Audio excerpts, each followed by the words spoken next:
എല്ലാം വളരെ പെട്ടെന്നായിരുന്നു അല്ലേ? കൂടാൻ പോയതാ, കഴിക്കേണ്ടി വന്നു. ഇത് എന്റെ ഭാര്യ പ്രിയ. എന്താ ഇത് അന്ന ഗരീഡയാ. എന്താ മാധവ്, എന്താ കാര്യം? എല്ലാം കൈവിട്ടു പോയി. എനിക്കൊന്നും മനസ്സിലാവണില്ല. അതൊക്കെ പറയാം, അത് ഞങ്ങൾ അകത്ത് കയറട്ടെ. ചേരിപ്പൊക്കെ ഒന്ന് പുറത്തിടണേ. ഒന്നും വിചാരിക്കല്ലേ, കുറച്ച് വൃത്തി കൂടുതലാണെന്നേ വരൂ.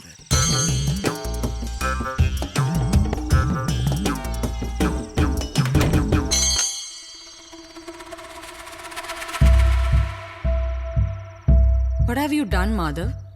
It's so unfair. ഇനി എന്താ ഉണ്ടാവാൻ പോണേന്ന് അറിയോ? കുട്ടി ഉണ്ടാവും.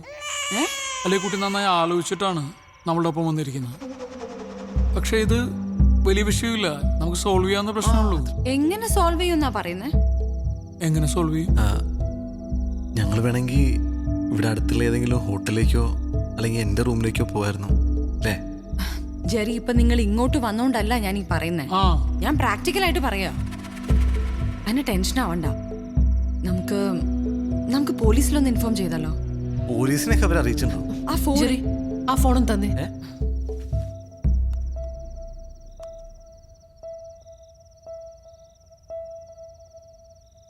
ഹലോ ഹലോ, ഞാൻ അന്നയാ. മനസ്സിലായി. യാത്രയൊക്കെ സുഖമായിരുന്നോ? ബുദ്ധിമുട്ടൊന്നും കൂടാതെ എത്തേണ്ടടുത്ത് എത്തിയല്ലോ അല്ലേ? കൊച്ചു ഒളിമ്പിക്സിന് പോണം കേട്ടോ. ഹൈ ജമ്പിനാണ് ഇന്ത്യക്കൊരു മെഡൽ ഉറപ്പാണ്. എന്നോട് ക്ഷമിക്കണം. എന്തിന്? ഞാൻ ചെയ്തത് തെറ്റാന്നറിയാം. ക്യാരക്ടർ ഇഷ്ടമായില്ലെങ്കിൽ ഞാൻ നേരത്തെ തന്നെ പറയണമായിരുന്നു. പക്ഷെ ജീവിതകാലം മുഴുവൻ ഒരുമിച്ച് താമസിക്കേണ്ടവരാകുമ്പോ... അയ്യോ മോളെ, ഇതിപ്പോ നന്നായെന്നാ ഞാൻ പറയുന്നത്. ഇപ്പൊ കുട്ടി മതിലയാടി, അതവിടെ തീർന്നു. കെട്ടിക്കഴിഞ്ഞതിന് ശേഷമാണ് കൂട്ടുകാരനെ കണ്ടിരുന്നെങ്കിൽ പിന്നെ അവൻ എന്റെ വീട്ടിലേക്ക് മതിലയാടാൻ തുടങ്ങും. എനിക്ക് പിന്നെ ഉറങ്ങാൻ പറ്റൂ? സെക്യൂരിറ്റി വെക്കാന്നൊക്കെ പറഞ്ഞാൽ മാസം 10,000-15,000 രൂപയുടെ ചെലവാ. ഒരു റിട്ടേൺസ് ഇല്ലാത്ത ഇൻവെസ്റ്റ്മെന്റ് ആണ്. ഇപ്പൊ പ്രശ്നം എന്താന്ന് വെച്ചാ, ഈ ബിസിനസ്സിൽ ഞാൻ ഒരു 15 ലക്ഷം രൂപ ഇൻവെസ്റ്റ് ചെയ്തിരുന്നു. പിന്നെ കേറ്ററിംഗ്, കോസ്റ്റ്യൂംസ്, ഓർണമെന്റ്സ്, അതിനൊക്കെ ആ നെക്ലസ് ഞാൻ അവിടെ തന്നെ വെച്ചിട്ടുണ്ട് അലമാരക്കകത്ത്. 4,32,15 രൂപയുടെ. പ്ലസ് 12% ടാക്സ് ഉണ്ട് കുട്ടി. ഏതായാലും അത് ഞാൻ ഇങ്ങ് എടുത്തിട്ടുണ്ട്. നാളെ തന്നെ അത് ആ ജ്വല്ലറി റിട്ടേൺ ചെയ്യാം. മാർക്കറ്റിൽ വില കയറി നിൽക്കുന്ന ടൈമാണേ. എന്നതാണേലും 15 ലക്ഷവും അതിന്റെ 9.9% ബാങ്ക് ഇൻട്രസ്റ്റ് കിട്ടിയാൽ എനിക്ക് പ്രശ്നമേ ഇല്ല. I am happy. അയാളുടെ മോന്ത കിട്ടിട്ട് കുത്തും കൂടി കൊടുത്തിട്ട് വരായിരുന്നില്ലേ? അതായത് ഹലോ ഹലോ ഹലോ. ഇനിയിപ്പോ പ്രശ്നമൊന്നുമില്ലല്ലോ അല്ലേ? ഒരു പ്രശ്നമുണ്ട്. ഇവിടെ ആകെ ഒരു മുറിയുള്ളൂ. മുകളിലെ ഓണറാണ്. ആ പോർഷൻ ഓണർ ആർക്കോ റെന്റിന് കൊടുത്തേക്കുക. ആ റൂമിൽ ഇവര് കിടക്കട്ടെ, നമുക്കിവിടെ വിശാലമായ ഹാളല്ലേ. അയ്യോ അത് വേണ്ട, ഞങ്ങൾ ഇവിടെ കിടന്നോളാം അല്ലേ? അതൊരു കുഴപ്പമില്ലേ? അത് കുഴപ്പാവും. അതൊക്കെ നമുക്ക് ശരിയാക്കാം. അയ്യോ, ആദ്യം എനിക്കൊന്ന് ഫ്രഷ് ആവണം. ആ മതിലേലെ പൊടിയും എല്ലാം. അസുഖം എന്തെങ്കിലും ഉണ്ടോ? പ്രിയക്ക് ഒരു ചെറിയ അസുഖമുണ്ട്. ന്യൂക്ലിയർ ബോംബ് വീണ് കഴിഞ്ഞാലും പ്രിയക്ക് യാതൊരു പ്രശ്നമില്ല. പക്ഷെ കുറച്ച് പൊടി പറ്റിയ അല്ലെങ്കിൽ വെച്ച സാധനം അങ്ങോട്ടും ഇങ്ങോട്ട് മാറിയിരിക്കുക, അത് സഹിക്കില്ല. ഇത്ര വൃത്തി കൂടിയ ഒരു ഭാര്യ ആയതുകൊണ്ട് എന്റെ അച്ഛനും അമ്മയൊന്നും വീട്ടിലേക്ക് അടുക്കാറേ ഇല്ല. ഹലോ.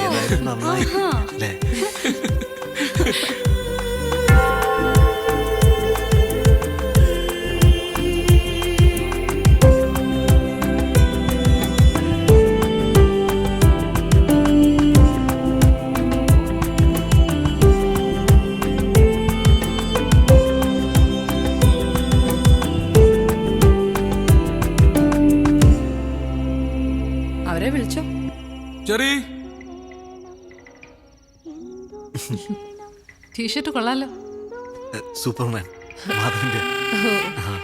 എന്റെ ഫസ്റ്റ് നൈറ്റ് എത്ര പെട്ടെന്നാവും ഞാൻ പ്രതീക്ഷിച്ചില്ല.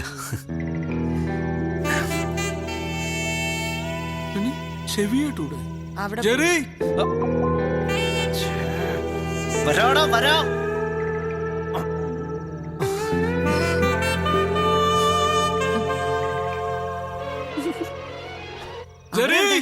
അവിടെ ചെന്ന് വിളിക്കോ? അവിടെ പോയി വിളിക്കണോ? കുഴപ്പമില്ല.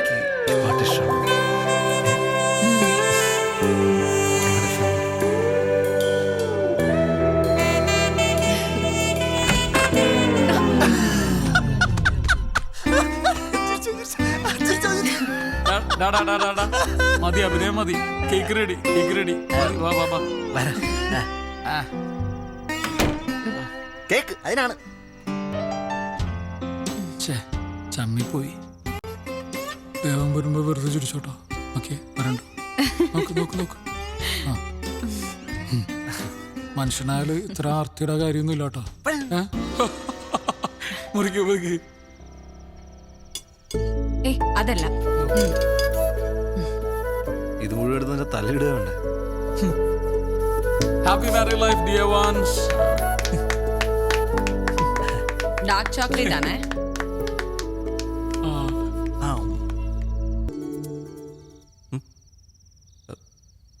അതെ, ഞാനിപ്പോ പറയാൻ പോകുന്ന കാര്യം കുറച്ച് പോസിറ്റീവായിട്ട് എടുക്കണം. ജെറി എന്താ പറയണേ? അല്ല, ഞങ്ങളിവിടെ ഒന്ന് താമസിക്കാൻ തുടങ്ങിയിട്ട് ഇപ്പോ കുറച്ച് നാളായല്ലോ. വന്നിട്ടല്ല, പറ്റിക്കൂടിയിട്ട്. അതുകൊണ്ട് ഞങ്ങളൊന്ന് വാടകയ്ക്ക് ഒരു ചെറിയ വീടെടുത്ത് അങ്ങോട്ട് മാറിയാലോ എന്ന് ആലോചിക്കുക. ചെറിയ വീടാക്കണ്ട, കുറച്ചും കൂടി വലിയ വീടെടുത്താ ഞങ്ങളും കൂടെ അങ്ങോട്ട് വരാം. അതൊക്കെ അതെ, വാടക പോകുന്ന നഷ്ടമാണ്. ഒരു ഫ്ലാറ്റ് വാങ്ങുക, എന്നിട്ട് അതിന്റെ ലോൺ അടച്ചെടുക്കുക, അല്ലേ? ഞങ്ങളെന്താണ് തീരുമാനിച്ചു കഴിഞ്ഞു അല്ലേ? കുറച്ച് ഗോൾഡ് ഉണ്ട്, പിന്നെ ബാങ്കിൽ നിന്ന് ഒരു ലോൺ എടുത്താൽ മതി. ഈസി. അന്നിറങ്ങി വന്നപ്പം കുറച്ച് സ്വർണം കരുതേണ്ടതായിരുന്നു. കണ്ണുകൾ കൊണ്ടുപോലും പ്രണയിക്കാത്തവരായി ആരാണുള്ളത്? ഈ നിലാവുള്ള രാത്രിയിൽ പ്രേമിക്കാൻ എന്ത് രസമാണല്ലേ. തേനൂറുന്നത് പോലെ മധുരം നിറഞ്ഞ രാത്രി. ഒരു രോമാഞ്ചമായി ഞാൻ വരും. It's me Biju. അതെ, പാതിരാക്കൊഴികൾ ഈ പരിപാടി നിർത്തിയതെങ്കിൽ ഞങ്ങൾക്ക് ഞങ്ങളുടെ പണിയോടെ കഴിഞ്ഞു കഴിഞ്ഞു. രാത്രി 12 മണിക്ക് ഏറിയേണ്ട പരിപാടി പട്ടാപ്പകല് ചെയ്ത് തീർത്തിട്ട് സ്മൂത്തായിട്ട് ഇറങ്ങുക, അല്ലേ? അരി വാങ്ങണ്ടേ? വെയിലത്താണ് നിലാവ്, നക്ഷത്രം, അമ്പിളിയമ്മാവൻ. രണ്ടുപേർക്ക് സൂചിച്ചില്ലേ? അതൊക്കെ അതെ. പിന്നെ ഇന്നലത്തെ പരിപാടി ഉഗ്രനായിരുന്നു കേട്ടോ. ഇഷ്ടപ്പെട്ടില്ല? അന്നയ്ക്ക് ഇഷ്ടപ്പെട്ടോ? അന്നയ്ക്ക് ഭയങ്കരമായിട്ട് ഇഷ്ടപ്പെട്ടു. ദനീനെ ഇതുകൂടി കൊണ്ടുപോയിക്കോ. വായിച്ചോ, നമുക്ക് നാളെ മാറ്റി പറയാം. അടുത്ത ദിവസം കാശാ നിനക്ക്. എടാ, ഒരു ബിൽഡേഴ്സിന്റെ ആഡാ ID ഫിക്സിന്റെ. അവർക്ക് അലോ നിമിഷത്തെ ടീമിന്റെ വോയിസ് തന്നെ വേണമെന്ന്. നമുക്ക് ഈ ഷോയ്ക്ക് മുമ്പ് റെക്കോർഡ് ചെയ്യാം. ഇതാ സ്ക്രിപ്റ്റ്. പേയ്മെന്റ് എന്ത് വരും? അതൊക്കെ തരാം. അതെ, പൈസ തരാത്ത കേസാണെങ്കിലേ കാതരമായ നിമിഷങ്ങൾ. നിലാവത്തഴിച്ചു വിട്ട കോഴി.